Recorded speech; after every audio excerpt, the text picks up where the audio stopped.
What's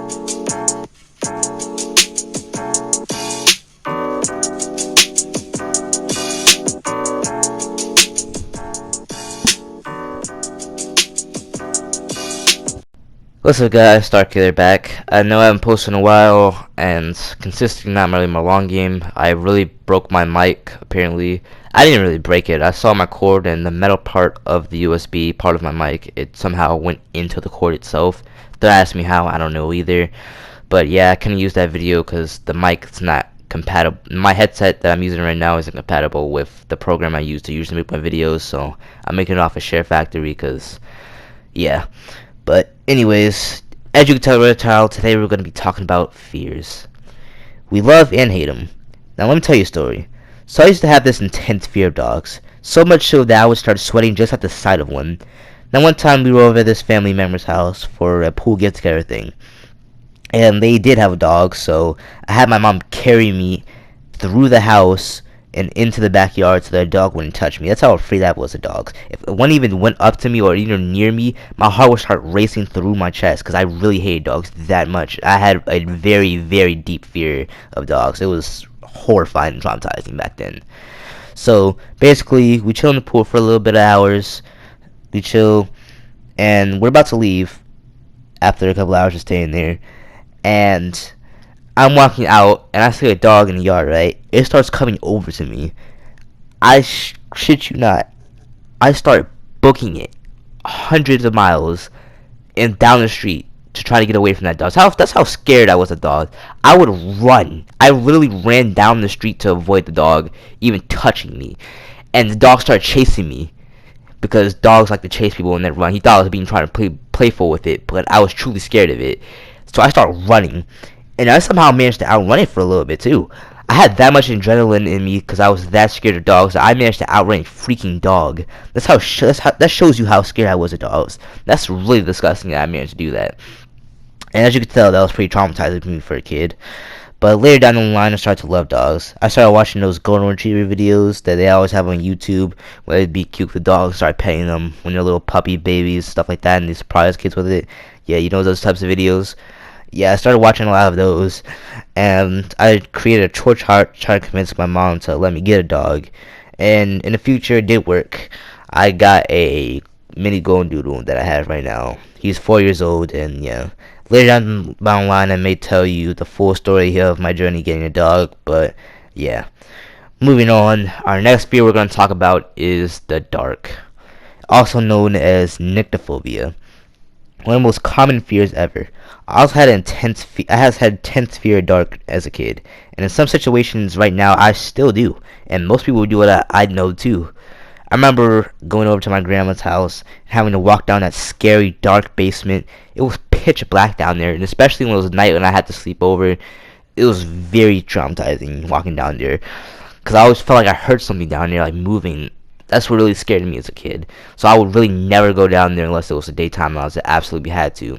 I know you guys seen those memes on TikTok where you run downstairs and to get something, as soon as you turn off the lights, you sprint back upstairs so that the creature in the dark doesn't get you. Yeah, that was me as a kid, basically. And this intense fear of dark, it lasted for a very, very, very, very long time. I was really scared of the dark for a good portion of my life. Not until I was about 10 years old, I believe, where I got over my fear of the dark. And I know a lot of people who still do have this fear and have a very intense fear of dark, and I don't judge them at all because I can understand that.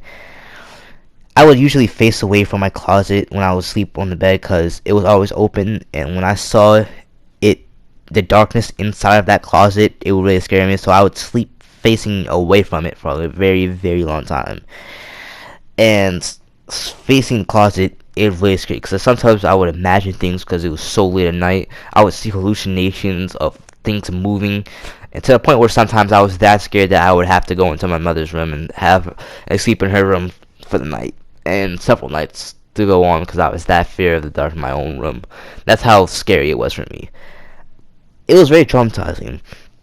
And a couple years after that, after my mom knows how scared it was of the dark, she got me this plush toy.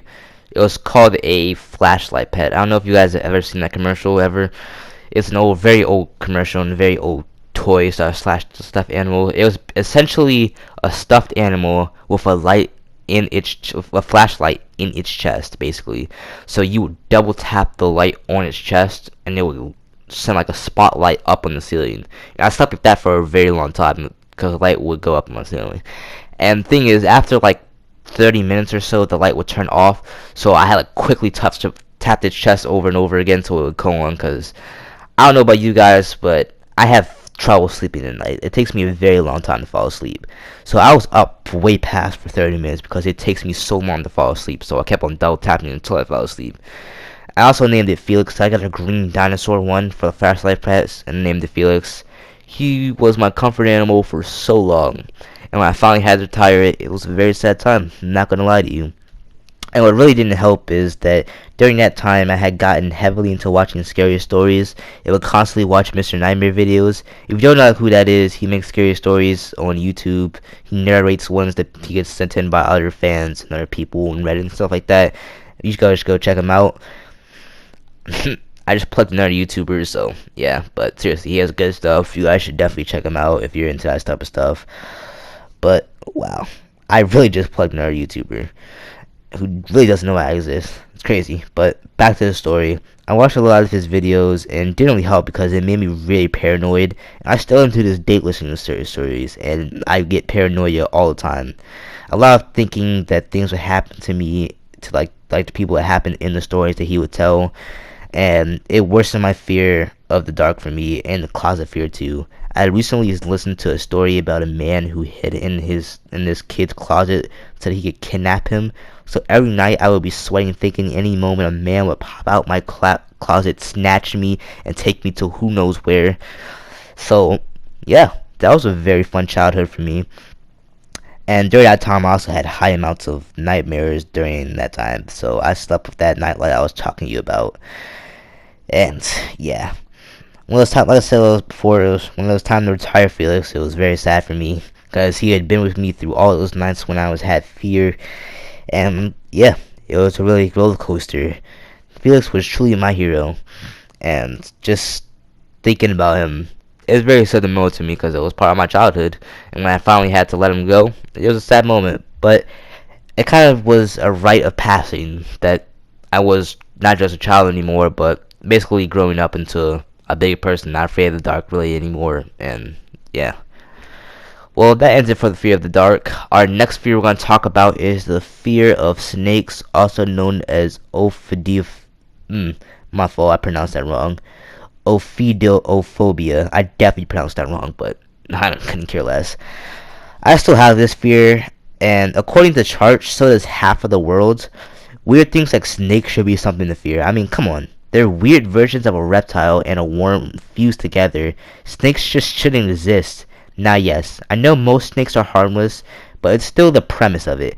They're scary. They're really scary. They have scaly backs, they're all slithery and full of weird mucus and who knows what. They're always wet, it's disgusting. That's why I really hate snakes. And like I said before, half of the world does.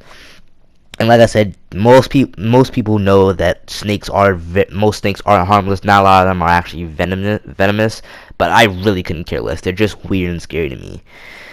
And their tongues are really disgusting too. They really freak me out. I remember lots of camps and school events where they would bring in animals, including snakes, and pass them around to be pet and touched and stuff like that. And each time I would deny it. One time I even asked my camp counselor to take me outside the room because I didn't want to be near it. Snakes will probably be a lifetime fear of mine for a very much an eternity for me. I remember a black-scaled snake being on the stairs of my house once, and my mom, who's also scared of snakes, mind you, gets a big bottle of bleach and just dumps it all over it, and it starts spazzing out and wiggling all over the place till it died. Kind of a brutal way to die, but, you know, you gotta do what you gotta do. It's snakes. I'm gonna start petitioning to ban all snakes from the world. But moving on to the next fear, we have a fear of scary movies. Now, this one is tricky. Lots of people are scared of scary movies. There are some really gruesome ones out there, like The Human Centipede. I've heard a lot of crazy things about that movie, and trust me, I can handle scary movies now, but that movie I'm never ever in my life watching that movie. From what I've heard, it's really nasty and disgusting. That's what makes it. It's not really the scary part of it, but it's just this disgusting extreme. The extreme parts of it is like really disgusting. I'm not gonna really explain to you guys what the plot of this movie and what specifically in it is disgusting and scary for just to help people and figure out to not watch it. Please do not watch that movie for the life of you if you like your brain and you like to be sane. But yeah. But moving on, when I was younger, I really loved scary movies. They didn't freak me out at all. I watched them all the time, but my brother, on the other hand, he was really scared of them. And the ironic part of this is later on, when I got a little older, I got a little more scared. Actually grew a fear of scary movies, and my brother grew out of scary movies. You kind of got that difference because he was older than me, but as he got older, he grew out of it. But I was younger, so I didn't really understand too much of it, so I wasn't really scared of it. But when I got older, I kind of understood the premise of scary movies, and then I grew a fear in the scary movies. So yeah, the irony of that. And I was really scared and traumatized for a very long time watching scary movies. I used to watch this movie called Pet Sematary with my mom and brother.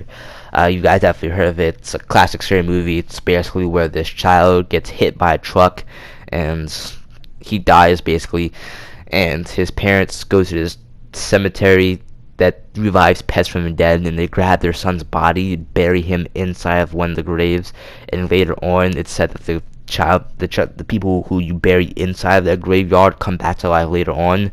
So they bury him in the graveyard, basically go back to their house, and later on he becomes a zombie and stuff like that. It's a zombie movie. I'm not gonna spoil the whole entire movie for you guys, just in case you want to watch it yourself. Like I said, it's called Pet Sematary. Search it up if you want to. And yeah. So that movie traumatized me as a kid. I got really afraid of zombies from watching that movie, and for a long time I was very scared of it. But right now, I can handle scary movies. They're not really scary anymore, because now you see the stupidity of it for me, because I grew older. Even though I grew older, I understand scary movies. Now I'm not really scared of them at all, and I understand that they're just scary movies, and they're not really that deep. The only scary movie that I would actually be afraid of, like I said, would be Human Centipede, because that movie's just disgusting and gross, and never watching that movie in my life, but you guys get the point. And to wrap up this video, we're going to do our last but not least, my biggest fear of all, thanatophobia, the fear of death. No, wait, my fault. Thanatophobia, the fear of deep bodies of water. Now, lots of people have this fear, and yeah. Thanatophobia is a fear of deep bodies of waters, where people get scared of swimming waters that have deep bodies of water. It's like that, where they fear like they're going to be dragged down by something, or just the premise of it being the ocean being so wide and deep, you never know what's inside of it, is where it really scares people. I never really had this fear. I've almost drowned twice in my life, but I've really never grown a fear of deep bodies of water like that, because I've never really been out to sea. But I can see how it'd be scary to other people sitting there in deep bodies of water like that, stranded, because people have anxiety and fear like that. It's like claustrophobia. I probably should include this in this video, but I digress. I know lots of people who were scared of this, and it's an interesting fear to have, because you don't know if you're gonna drown or not, and sometimes it's developed by people drowning it, I feel like, and it happens a lot of times to different people, so you really never know, but yeah. I'm gonna actually do one last fear, and it's my biggest fear of all, and that would be thanatophobia. I already said thanatophobia, but thanatophobia and thanatophobia are two different things to sound like. Thanatophobia is the fear of death. This is my biggest fear of all. I never really had a major issue with it until recently. I'm Catholic, and I believe in heaven and all that stuff, and just the thought of never being able to see people who made me happy or enjoy just the things that you can do in life right now on earth, it scares me. And so much to the point where sometimes my heart starts beating heavy and breathing gets short. Heck, one time I even cried. It's a fear that I don't even know if I'll ever shake off, but I'm living with to see the moment. I think too deeply about it. If I think too deeply about it, I start to get consumed by the fear, and I get anxious. I don't know if any of you guys also have this fear type. Type in the comments if you do. But yeah. it's an interesting type of fear. I know lots of people have it. There's a whole Reddit community dedicated to thalassophobia for people who fear death like that. And it's interesting because one moment you're living, one moment you're not, and it's just a deep premise of it. You know, you'll never get to do things that on Earth that you're doing right now. That's why you have to take every moment step by step. You can't rush life, you know, because it's very corny, but it's right. Life is short. You have to live in the present moment. You can't live in the past nor future. You have to live right now, right here, right now. You know, and that's really a scary part of it. You know, because you'll never be here on Earth again one day. And though that thought is scary, you have to live life right now and enjoy it while you can, because one day you won't be here, but you have to leave something here on Earth so that other people remember you by, you know. And yeah, that's gonna wrap up this video, guys. Hope you enjoyed. I know the quality wasn't great, and I kind of tripped up on some of my words reading the script sometimes in this video, but yeah. No quality ain't great. I'm trying to work on to get a new bike, but yeah, don't forget to like, subscribe, and I'll see you guys in the next video.